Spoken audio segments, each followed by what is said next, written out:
depois ele, ou o Gustavo, ou quem mais, né? A Daniela também, conseguem assistir. Pronto, está gravando. Vou compartilhar agora o material com vocês.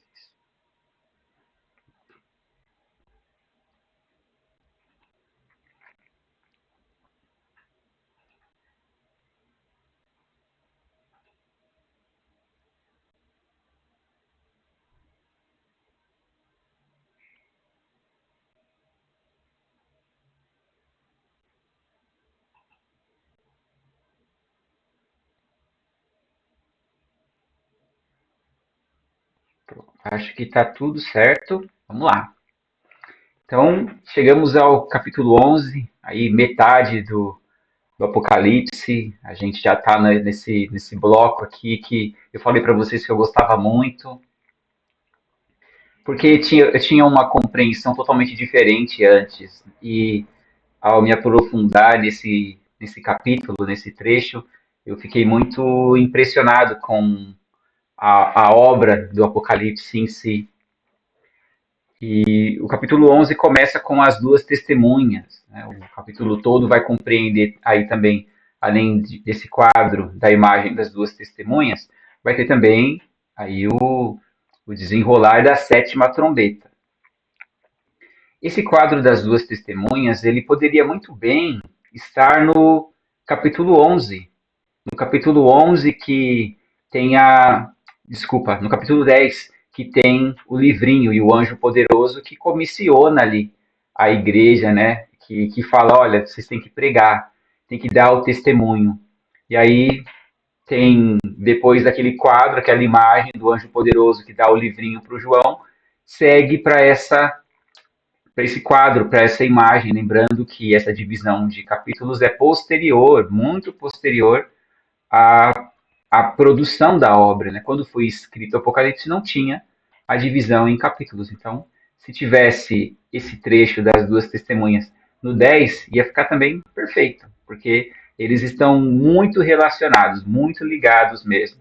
Em um você tem a ordem da missão dada, no outro você tem a missão sendo cumprida, que é aqui as duas testemunhas. E uma leitura futurista e literal, que é a mais comum das pessoas, imagina essas duas testemunhas, essas duas pessoas sendo cada uma delas literalmente uma pessoa num futuro, um futuro aí tipo distópico, e que acontece uma grande batalha, né, um grande enfrentamento. Mas a nossa proposta aqui de leitura segue a mesma, de simbologia, de ideias, e a gente vai ver um pouco do que é representado nesse quadro aqui. Tá bom? Vamos lá. Versículo 1 do capítulo 11. Deram-me um caniço semelhante a uma vara de medir e me disseram: vá e meça o templo de Deus e o altar, e conte os adoradores que lá estiverem. Então, aqui o João ele recebe uma vara para medir de quem ele recebeu, não é dito, mas a gente imagina que é do anjo. Lembra que o anjo foi quem deu para ele o livrinho? Então, o anjo deu para ele o livrinho e falou: come. E agora ele diz: e me deram uma vara de medir e me disseram: vai lá e mede. Então, a gente entende que é um anjo, igual na visão anterior, ou semelhantemente à visão anterior. E tem um paralelo, aliás, tem mais de um paralelo legal para a gente entender essa questão de medir. Ezequiel 40, versículos 2 e 3, tem um trecho que o profeta diz assim, da visão dele: em visões de Deus, ele me levou a Israel e me pôs num monte muito alto, sobre o qual, no lado sul, havia alguns prédios que tinham a aparência de uma cidade. E ele me levou para lá, e eu vi um homem que parecia de bronze, e ele estava em pé junto à entrada, tendo em sua mão uma corda de linho e uma vara de medir. E aqui em Zacarias 2, 2, olhei em seguida e vi um homem segurando uma corda de medir. Eu lhe perguntei: aonde você vai? Ele me respondeu: vou medir Jerusalém para saber o seu comprimento e sua largura. Por quê? Porque no mundo da Bíblia, quando você fala em medir, em contar, quando você fala esses termos que para nós hoje eles são muito óbvios e básicos e relacionados a uma atividade econômica, né? Algo trivial, não era algo comum, era algo importante. No mundo da Bíblia, esse contar, esse medir, está relacionado a proteger, a cuidar, a ter um zelo sobre. É para algo importante que você faz. Você conta o que é importante. Você mede o que é importante. Então, quando eles falam aqui, quando eles falam que foram medir Jerusalém, eles estão zelando, cuidando. É algo que tem que ser santo, algo que tem que ser correto, justo, né? Protegido. Não pode ser abandonado. E assim também acontece aqui na visão do João. Ele recebe uma vara para medir. É algo voltado para a atenção. E aqui no versículo 2 fica ainda mais evidente quando diz assim: exclua, porém, o pátio exterior, não o meça, pois ele foi dado aos gentios. Eles pisarão a cidade santa durante 42 meses.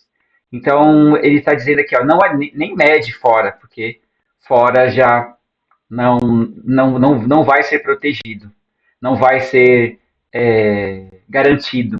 É algo que a princípio nos impacta, né? Até dá um choque na gente.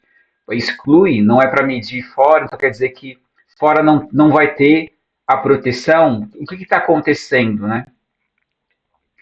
E aqui a gente tem um quadro de rejeição.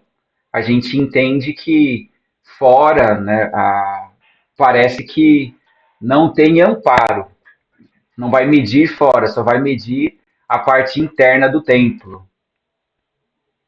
E para a gente se aprofundar e entender um pouco mais disso, a gente precisa entender o momento em que acontece a perseguição, que acontece a opressão, as pessoas elas estão sofrendo, e é esse o mundo que o João vive. E que é essa revelação, né, apocalíptica, né, de esperança de um mundo novo. Então é um momento de sofrimento. Quando a gente coloca no futuro que é uma visão de que é algo que vai acontecer no futuro, a gente entende como algo que está sendo profetizado para o futuro de ruim. Mas aqui ele já está dizendo que já há esse contexto, esse acontecimento de fora eles estarem sendo pisados pelos estrangeiros, pelos gentios. Né? Então, a gente entende aqui que ele está dizendo que há uma parte protegida que não vai ser pisada, oprimida, mas há uma parte que vai. Né? Então é isso que a gente entende na simbologia aqui. E para o Kistemacher, né, um autor aí que a gente tem se apoiado bastante nele, quando ele fala dessa cidade santa, ele não está falando de Jerusalém. E aí se aprofunda ainda mais a nossa compreensão. Quando ele fala da cidade santa que é pisada, pisado também não é caminhado sobre, é um pisado de judiar. Quando você espizinha, né? Pisa sobre alguém. Então a gente entende muito melhor, olha, não está sendo medido fora, não está sendo protegido fora. Eles estão sendo pisados. É uma opressão, uma perseguição. É uma cena, é um quadro que a gente está vendo sendo pintado, né, para a gente desse mundo que o João vive e que é o mundo que a gente vive também, em que muitas pessoas sofrem perseguição e opressão. E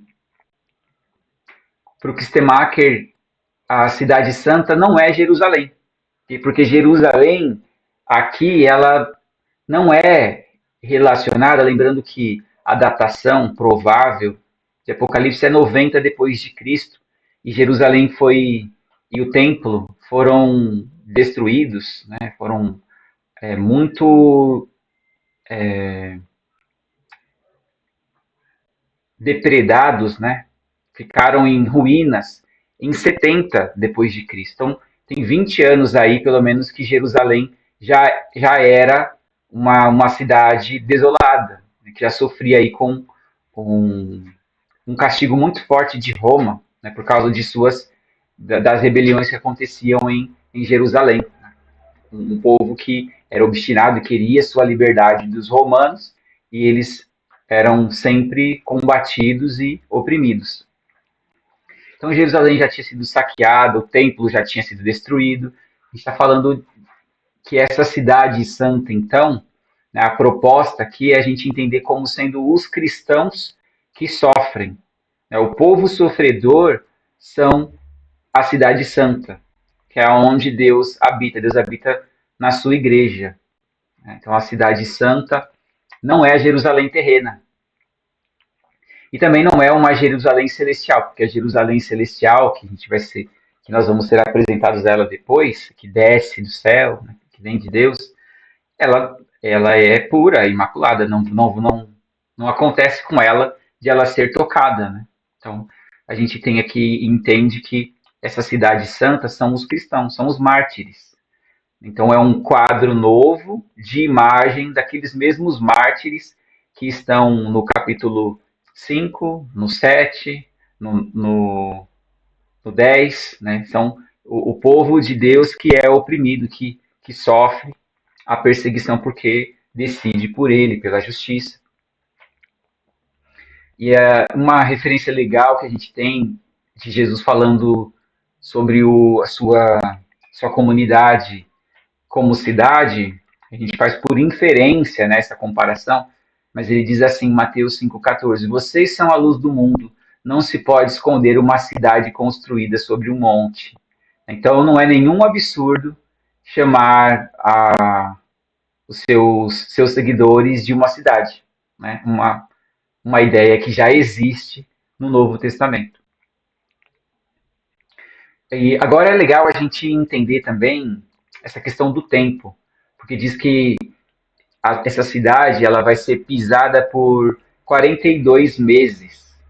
Né? E esses 42 meses são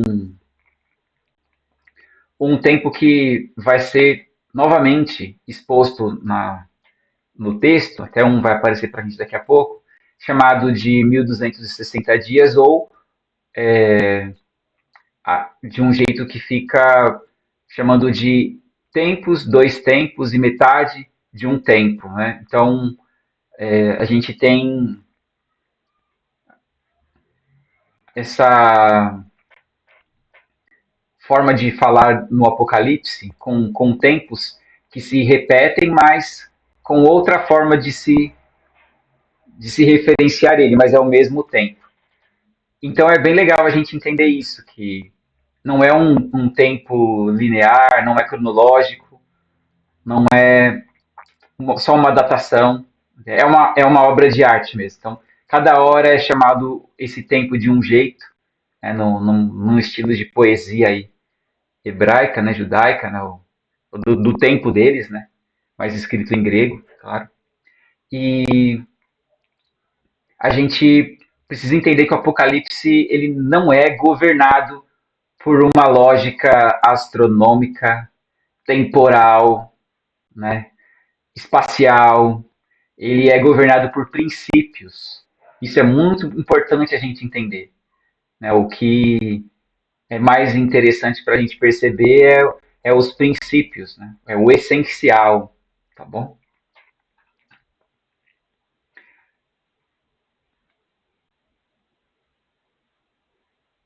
Ah, tá. O tempo, tempos e metade de tempo. Eu falei dois tempos, mas é tempos, né? Então, é 1260 dias ou tempo, tempos e metade de tempo.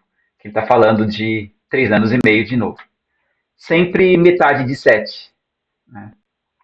Não é por coincidência, porque se o 7 é a eternidade, a completude, a perfeição, você vai ver as vitórias do inimigo ou o seu tempo reduzido. E aqui nos textos de Apocalipse pela metade. Metade de 7, ou seja, não é pleno, não é perfeito, não é eterno, é algo temporal, algo passageiro, algo que vai ter fim. E a gente vê o desencadear desse final desse tempo de ele pisar os mártires, aqui a cidade santa, no versículo 3, que diz assim: Darei poder às minhas duas testemunhas, e elas profetizarão durante 1260 dias vestidas de pano de saco. E a gente tem novamente esse 1260 dias, que é o mesmo tempo de 42 meses e de um tempo, tempos e metade de um tempo, 3 anos e meio. Porque são 3 anos e meio vestidos de pano de saco. Pano de saco era o que o povo usava, né, no tempo bíblico ou tempo da Idade Antiga, né, o costume hebreu, judaico, de indignação, de humildade, quando eles tinham uma perda familiar muito drástica, aí a pessoa se vestia com pano de saco, indignação, né? Ou se humilhava, queria se arrepender, demonstrar ali uma humildade, né? Que ele não era orgulhoso, e aí esse pano bem humilde, né? Vamos dizer assim, pobre, e aí ele se vestia assim.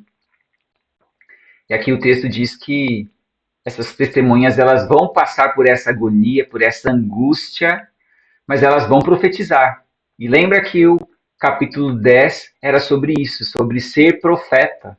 E eu deixei bastante evidente que não é o profetismo no Antigo Testamento, mas é o profetismo como a gente tem, né, como algo inerente ao cristão, que tem que anunciar o evangelho de Jesus Cristo, né, que está repleto de anúncio, né, de profecia. Lembrando que profecia não é só vidência sobre o futuro, né? Saber o que vai acontecer no futuro. Profecia abrange você ensinar, né, ter uma função aí na espiritualidade das pessoas. Mas é um tempo limitado, né? Isso fica evidente para nós. E no versículo 4, a gente consegue entender um pouco melhor quem são essas duas testemunhas, porque, como eu disse para vocês no começo da aula, é muito convencionado que essas duas testemunhas seriam, por exemplo, Enoque e Elias, porque no Antigo Testamento eles são duas pessoas que foram trasladadas, né, que não morreram uma morte terrena comum, mas no caso de Enoque, lá em Gênesis, é dito que Deus o tomou para si, e no caso de Elias, ele foi levado numa carruagem de fogo. E aí se especula que, como eles não morreram, eles viriam no futuro e seria esses personagens literalmente. Uma outra hipótese também defendida é de que seria Moisés e Elias. Por quê? Porque existe uma frase aqui no versículo 5, né, um para frente, a gente avançou um pouquinho só para entender aí essas especulações, que diz que se alguém quiser causar-lhes dano, da boca deles. Não, desculpa, gente.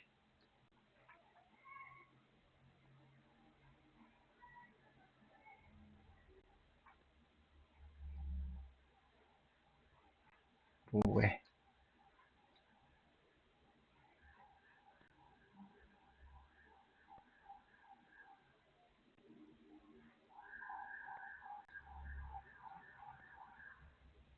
É que eu acho que eu pulei, não copiei algum versículo. Era só um segundinho, gente. Ah, tá, é que eu não deixei negrito, é o 6. É esse aqui. Estes homens têm poder para fechar o céu, de modo que não chova durante o tempo em que estiverem profetizando. E tem poder para transformar a água em sangue e ferir a terra com toda a sorte de pragas, quantas vezes desejarem. Então a gente tem aqui no versículo 6, né, essas características que remontam mesmo, que são extraídas mesmo, né, do que foi feito por aqueles homens, são exemplares. Né? Você tem o que Elias fez aqui, de ele disse que não choveria durante 3 anos e meio. 3 anos e meio novamente, olha que interessante. 3 anos e meio que não choveria e não choveu, 3 anos e meio. E o Moisés, que no Egito, todo mundo lembra que o primeiro sinal, né, foi lá o, se não o primeiro, um dos primeiros foi ele tocar o Nilo com a vara, né, as águas do Nilo se transformarem em sangue. E também todas as outras pragas. Então, se especula isso. Mas a gente não vai por essa abordagem. Então, é um desafio muitas vezes a gente não seguir por esse caminho e lembrar que nossa forma de interpretação ela é simbólica, a partir do que o próprio texto nos indica, nos sugere. E aqui no versículo 4, a gente ouve e lê do próprio João quem são essas duas testemunhas. E ele diz assim: estas são as duas oliveiras e os dois candelabros que permanecem diante do Senhor na terra. E quem é o candelabro? Né? Quem são os candelabros no Apocalipse? Como a gente viu no capítulo 1, versículo 20. Diz assim: este é o mistério das 7 estrelas que você viu em minha mão direita e dos 7 candelabros. As 7 estrelas são os anjos das 7 igrejas, e os 7 candelabros são as 7 igrejas.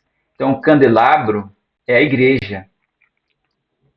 E aqui a gente tem uma outra extração aqui interessante, né, de Romanos 11:17, sobre as oliveiras. Que o apóstolo Paulo escreve assim: se alguns ramos foram cortados e você, sendo oliveira brava, foi enxertado entre os outros e agora participa da seiva que vem da raiz da oliveira cultivada, né? Quem é a oliveira brava aqui? São os cristãos estrangeiros. E quem são a oliveira cultivada? Os cristãos de Israel, né? Os cristãos judeus. Então, quando ele diz aqui quem são essas duas, ele já está contando para mim, para gente. Essas duas são 2 candelabros, 2 igrejas. Lembra? Isso é muito paulino. Né? Judeus e também gregos. Né? Não tem uma distinção. Todos são família de Deus. Por que 2? Né? Porque desde o do princípio, né? A gente tem ali Jesus comissionando, mandando os discípulos de 2 em 2. Né? E quando a gente vai para o Antigo Testamento também, o testemunho, para ser válido, ele precisava de pelo menos 2 pessoas. Né? Porque só uma pessoa, ela pode ter alguma intenção ali, deturpar ou estar enganada. Agora, 2 pessoas já é mais confiável. Então, são 2 testemunhas, como um símbolo da igreja. Essas 2 testemunhas representam a igreja que foi comissionada no capítulo 10, que agora é a cidade santa, e são o povo dos mártires que testemunham e continuam sua batalha, né, seu anúncio, né, a proclamação do reino de Deus. Tem mais um exemplo aqui, de Zacarias 4, do 1 ao 3. Depois o anjo que falava comigo tornou a despertar-me, como se desperta alguém do sono, e me perguntou: o que você está vendo? Respondi: vejo um candelabro de ouro maciço, com um recipiente para azeite na parte superior, e 7 lâmpadas, e 7 canos para as lâmpadas. Há também 2 oliveiras junto ao recipiente, uma à direita e outra à esquerda. Para a gente ver aí só exemplo de fraseologia que vai ao encontro do Apocalipse, né? Como referência a povo, referência a pessoas, usando aí o exemplo e a lâmpada, né? O candelabro. Lembrando que Jesus disse, no versículo que a gente leu, né? Vocês são a luz do mundo. E o que era a luz no mundo antigo? Né? Era a lâmpada, a vela, o candelabro, né? A luz. Não tinha luz elétrica, como nós bem sabemos. Então vai tudo convergir na mesma direção, tá bom? E aí diz no versículo 5: se alguém quiser causar-lhes dano, da boca deles sairá fogo que devorará os seus inimigos. É assim que deve morrer qualquer pessoa que quiser causar-lhes dano. Aí a cena é para a gente imaginar 2 pessoas, é para a gente imaginar todo esse quadro sendo pintado.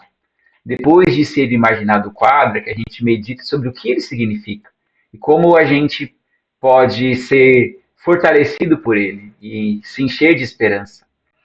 E aqui, quando a gente vê essa cena maravilhosa aí de duas testemunhas poderosas, duas, dois servos de Deus ousados, a gente vê que eles enfrentam o mal e da boca deles sai fogo.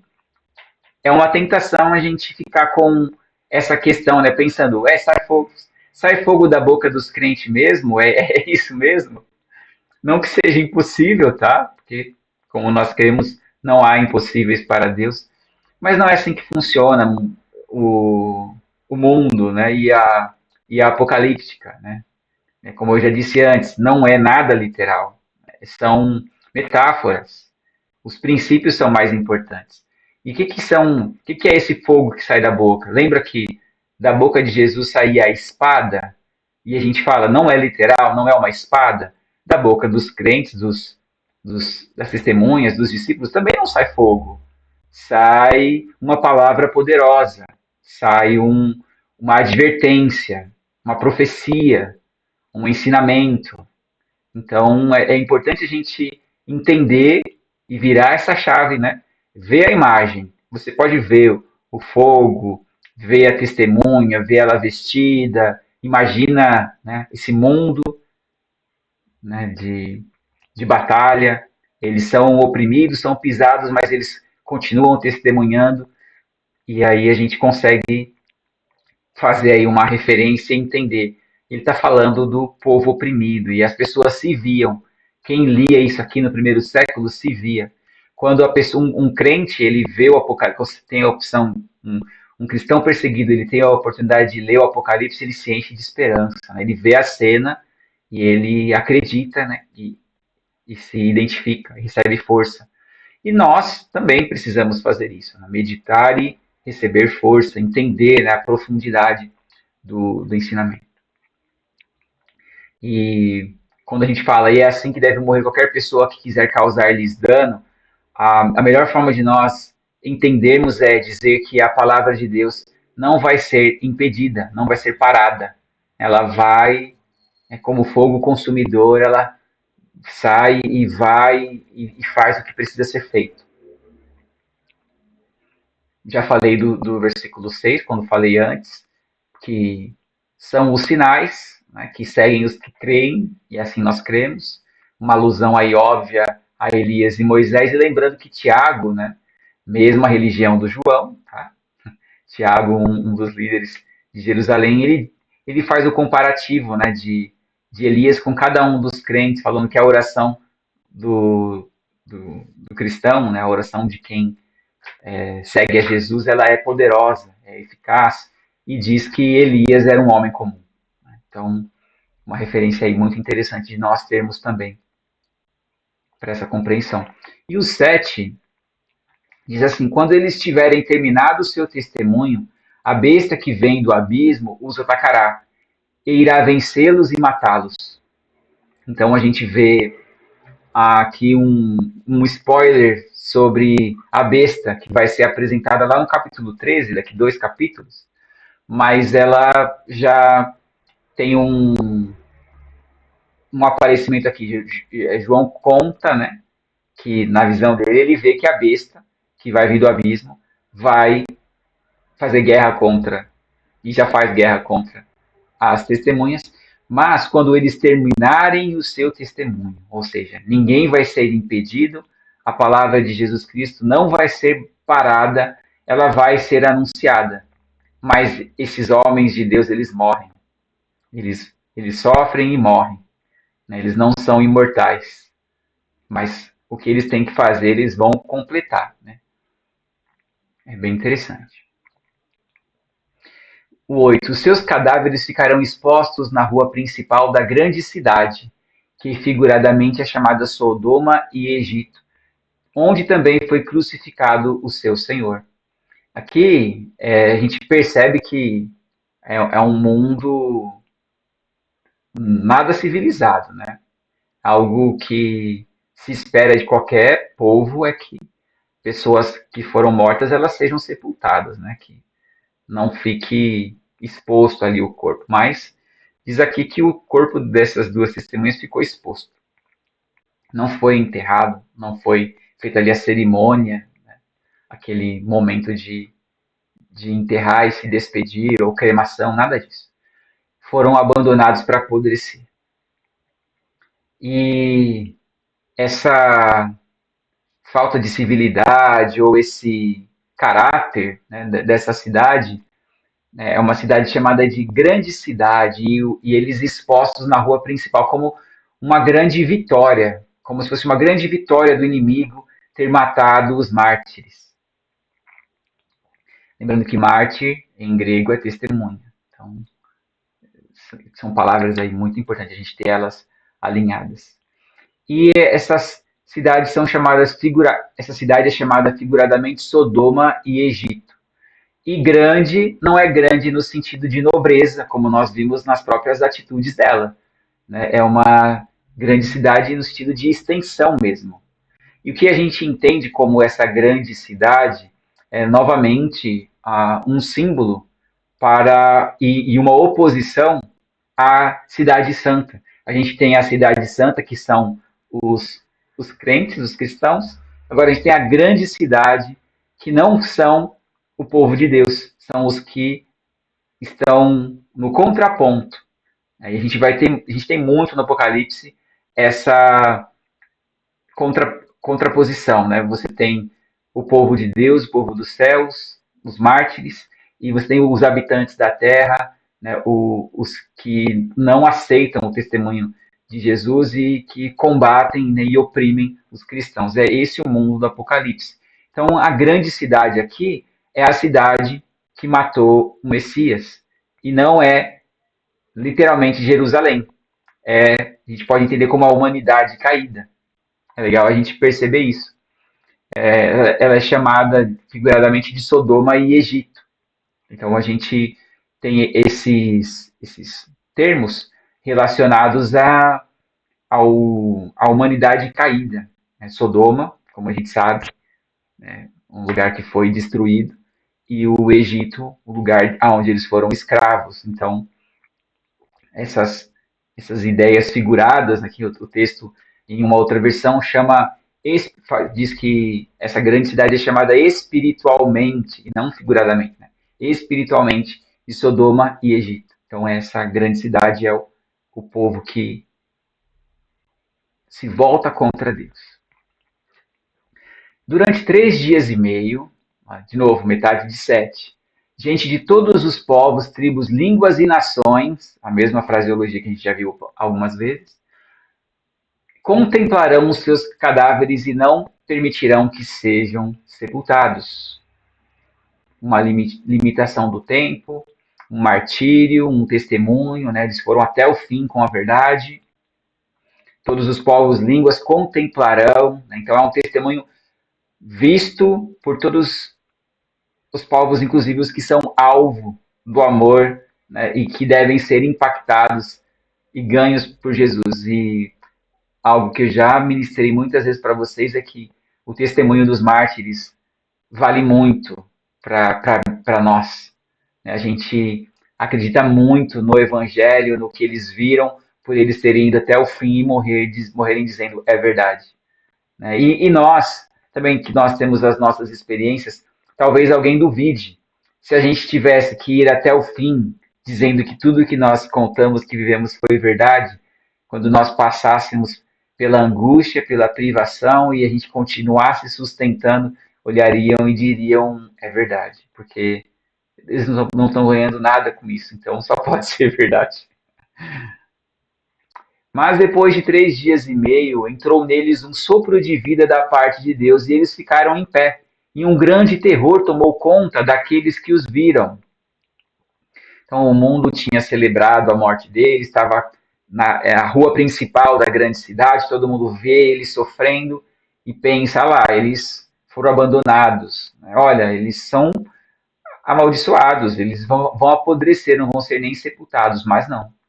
Vem, né, o sopro de vida e eles são ressuscitados. E isso vai encher de terror, né, Assombro quem vê, e quem vê é o mundo, os povos, línguas, tribos e nações. Então eles ouviram uma forte voz dos céus que lhes disse: Subam para cá. E eles subiram para os céus numa nuvem enquanto os seus inimigos olhavam. Se a gente olhar só para essas duas testemunhas e imaginar duas pessoas literalmente, já é incrível, já é lindo e maravilhoso. Agora, quando a gente olha e vê a multidão de mártires e pessoas que são privadas, oprimidas por causa do evangelho, e aí a gente vê esse acolhimento, né, esse tratar de Jesus trazendo vida, ressurreição para eles, né, e falando, subam para cá, né. Olha, esses são os que são dignos, né? Esses vão viver comigo, no meu reino. E é a voz de Jesus, né? A mesma voz que fala para João no começo, sobe para cá, e depois dá as ordens, né? Que só vem a voz dando as ordens para João, é a voz de Jesus. Naquela mesma hora houve um forte terremoto, e um décimo da cidade ruiu. 7.000 pessoas foram mortas no terremoto. Os sobreviventes ficaram aterrorizados e deram glória ao Deus dos céus. Aqui a gente vê um desfecho para esse quadro, naquela série, essa imagem que em duas partes. Começa no capítulo 10, termina agora, no meio do 11, que é a chamada da igreja para profetizar e a igreja que profetiza. E é um grande desfecho, com inclusive um terremoto. Quando Jesus ele ressuscita, aliás, quando Jesus morre, acontece o de até os mortos ressuscitarem, né? Você tem a, como se fosse um eclipse, né? Fica tudo escuro e acontece esse momento, né? A natureza que fala, e aí João ele diz aqui que acontece um terremoto e há um grande terror, um espanto, né? E arrependimento.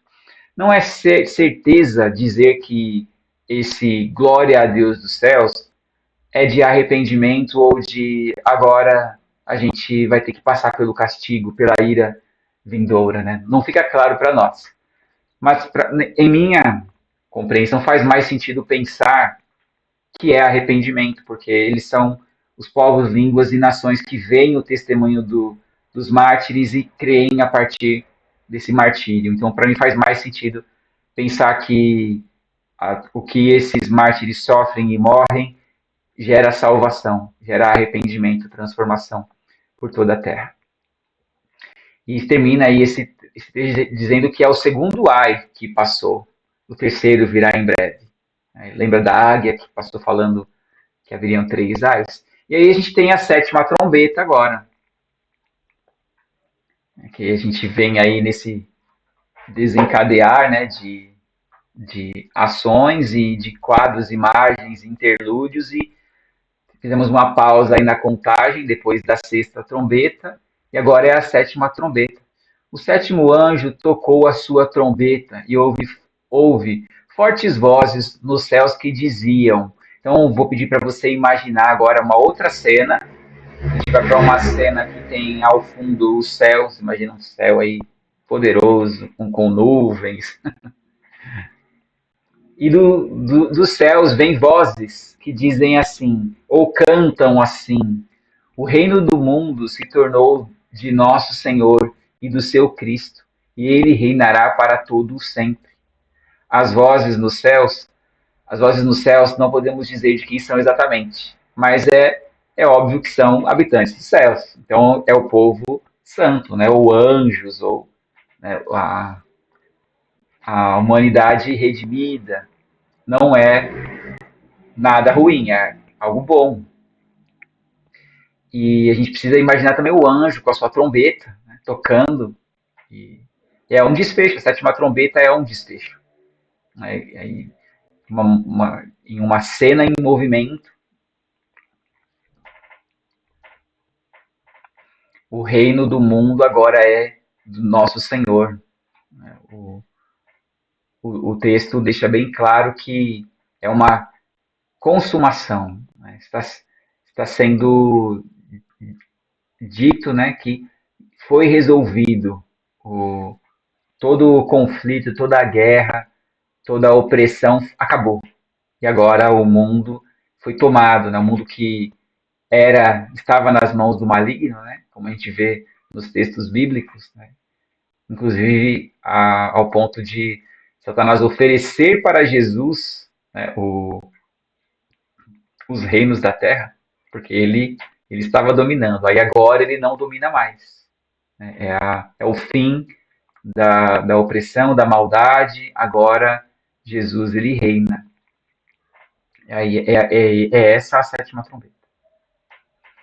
E os 24 anciãos que estavam assentados em seus tronos diante de Deus prostraram-se sobre seus rostos e adoraram a Deus, dizendo, né, ou cantaram também. A gente pode imaginar aí essa cantoria aí nos céus. Isso leva a gente de volta para aquele quadro do capítulo 4 e 5, né, com os 4 seres viventes, os 24 anciãos e as quantidades infinitas de anjos. E eles cantavam assim, ou diziam assim: graças te damos, Senhor Deus Todo-Poderoso, que és e que eras, porque assumiste o teu grande poder e começaste a reinar. E aqui a gente entende que se antes havia um canto que a gente não sabe de quem era, não é dito, agora é dito quem canta, são os 24 anciãos. E aí a gente percebe uma ênfase, né, na gratidão, né? Graças te damos.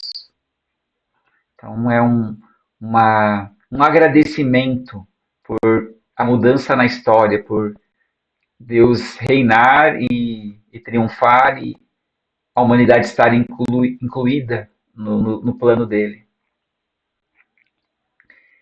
E aí continua: as nações se iraram e chegou a tua ira. Né? Então, versículo 18, diz assim: as nações se iraram e chegou a tua ira, chegou o tempo de julgares os mortos e de recompensares os teus servos, os profetas, os teus santos e os que temem o teu nome, tanto pequenos como grandes, e de destruir os que destroem a terra. É um desfecho, né? Essa sétima trombeta é o grande dia, o dia do Senhor, né? Que a gente viu muitas vezes ser anunciado.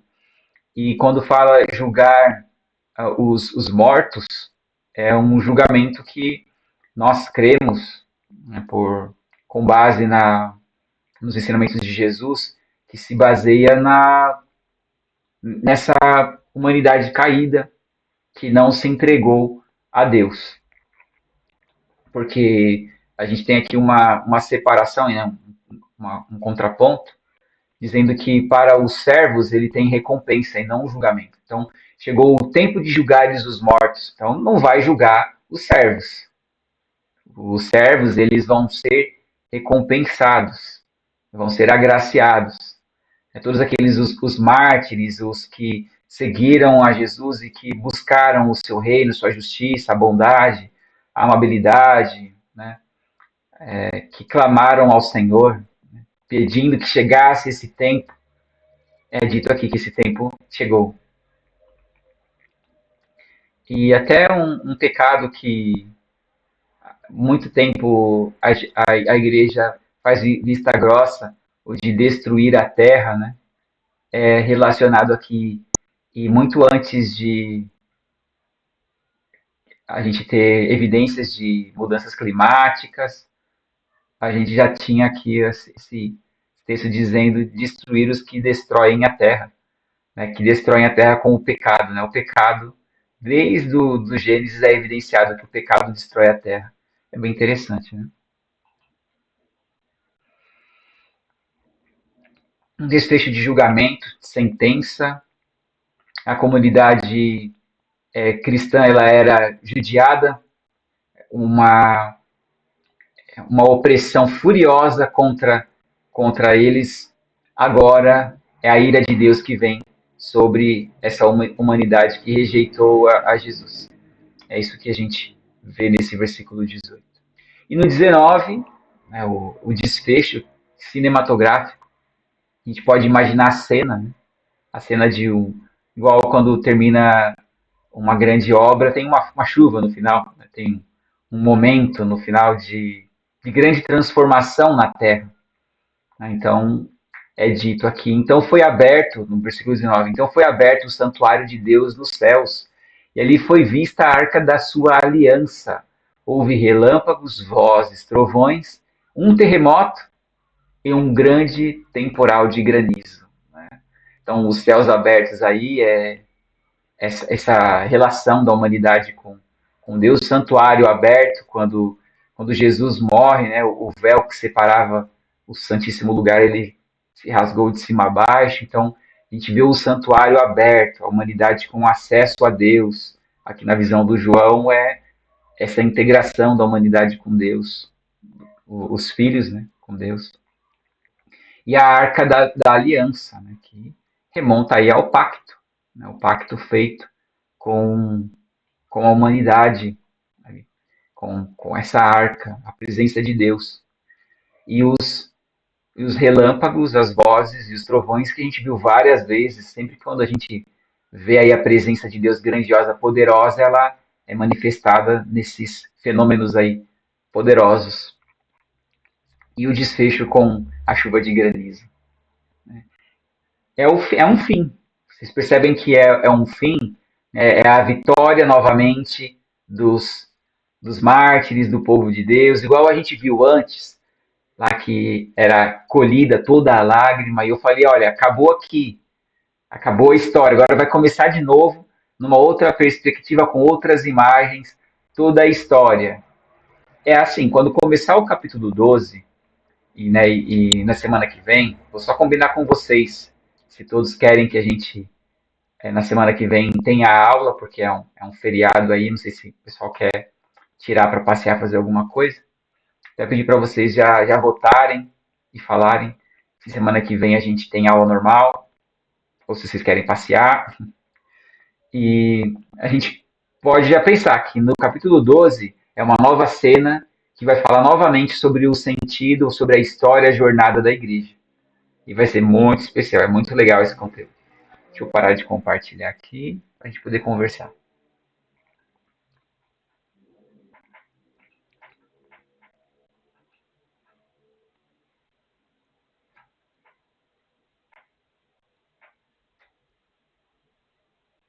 Tá todo mundo acordado? Eu tô mais ou menos. Muito bom. Já tô meio lá, meio cá. Nosso chinês. Vai abrir a câmera, Bia, lê. Vamos tirar uma foto? Hoje Não? não. Ah, elas não vão abrir, não. Vamos fazer a foto rapidinho? Bora. 1, 2 e... Oi. Obrigado, Renato.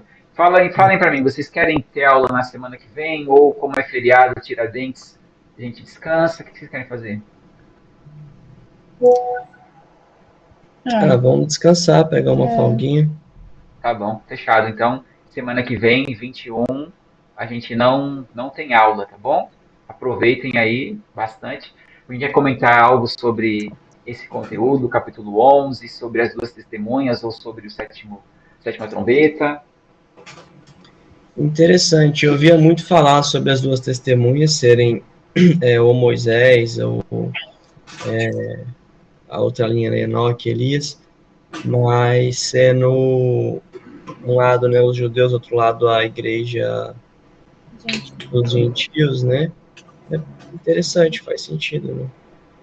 Mas, se você pegar por um sistema, aquele sistema futurista, vai ser meio que obrigatório você ver de uma maneira literal duas pessoas. Agora, se você pegar na perspectiva idealista, não vai fazer de jeito nenhum sentido serem duas pessoas literalmente. Aí você precisa falar, tá bom, quem são então? Né? Como a gente representa isso? E aí a chave para interpretar está ali no versículo 4, que fala, são os dois candelabros e as duas oliveiras. E aí dali que a gente extrair essa informação, né, que a simbologia é da igreja, dos representantes de Jesus na Terra. É assim, quando eu vi a primeira vez isso, a cabeça explodiu. Eu falei, meu Deus, não estou acreditando nisso. É muito legal. Sim. Alguém ia falar? Eu gostei também bastante dessa visão, desse ponto de vista, né? Porque eu acho que aproxima mais da gente também, para a gente se identificar dentro do Apocalipse. Mostra que a gente tem uma identidade ativa dentro do Apocalipse, né? Como as testemunhas, como o candelabro, e tem total sentido quando vai construindo junto com as outras passagens que Jesus fala e o próprio texto do Apocalipse. E acho que chama a gente também para responsabilidade, saber que a gente tem uma função como igreja, né? A função de ser luz, de levar essa luz como uma testemunha de Jesus mesmo, e num mundo totalmente decaído, que é corrupto, que odeia a mensagem de Cristo, e que a gente tem que manter cumprir a nossa missão, né? Manter o nosso compromisso com o Senhor. E eu estava pensando, enquanto você ia ministrando, que muitas vezes isso para nós é quase impossível, naturalmente falando. E o quanto a gente precisa orar e pedir para o Senhor nos capacitar, né, todos os dias, porque no trabalho a gente vai lidar com a corrupção, com o ódio, a mensagem que a gente carrega, diante dos nossos posicionamentos, na própria internet. Então, a gente precisa muito buscar essa capacidade, né, essa força no Senhor, essa sabedoria de continuar sendo testemunha, mesmo num mundo tão decaído, né, tão afastado do Senhor, que Deus nos capacite, né? E outra coisa também para você, Silas, explicar para eles depois, porque eu vi agora, né, falando que um é Israel, né, a oliveira, e nós, a igreja, somos o candelabro, e eu lembrei da saudação que a gente dá, né? Paz e graça. E se der para você explicar o porquê que a gente sauda, claro, a gente fala a paz, Senhor, a paz, graça e paz, porque a gente vê na Bíblia, né? Mas por que, né, que Jesus, o apóstolo Paulo e os outros apóstolos escritores escreviam, saudavam assim, e daí se der depois... Você fala agora. É porque é um cumprimento dos judeus, né? Shalom. Shalom, que é a paz. E o apóstolo Paulo que inaugura, né, esse cumprimento que ficou tradicional, graça e paz. Porque para os gregos, né, para o povo de fora de Israel, o cumprimento, né, o cumprimento que a gente faz é tipo bom dia, boa tarde, tudo bem? Eles falavam graça, né? Ele cumprimentava assim eles. Então, quando ele fala graça e paz, ele está sendo inclusivo, ele está falando dos dois jeitos, com a linguagem sobre a graça para os de fora, né? Sobre esse cumprimento para os gentios, e a shalom, né? Que é o cumprimento tradicional dos judeus.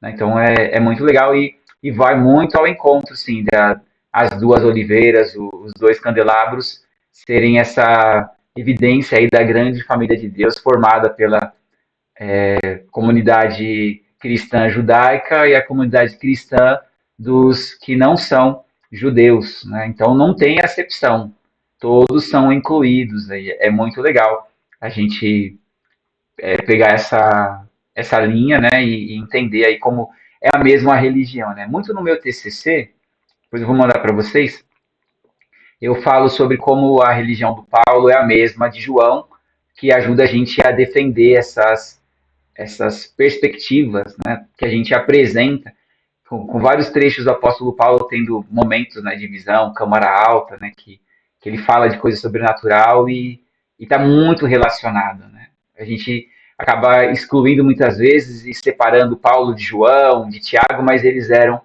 a mesma religião, a mesma organização, né, espalhada aí pela terra, atuando. É muito legal a gente ter essa compreensão.